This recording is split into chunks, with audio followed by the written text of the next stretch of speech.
what to do if you are experiencing symptoms or find colony counts at moderate to high risk of inflammation, or if you want to be proactive in taking charge of your home environment.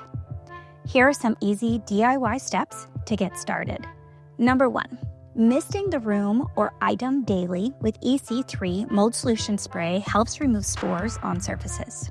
Number 2, EC3 candles can reduce the mold spore count in a room to near zero in as little as 3 hours.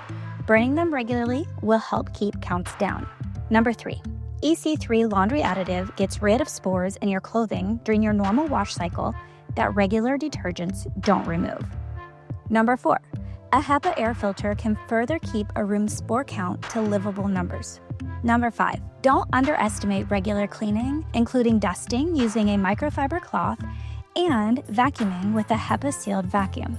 There are other action steps, but these are what you can do immediately in a space.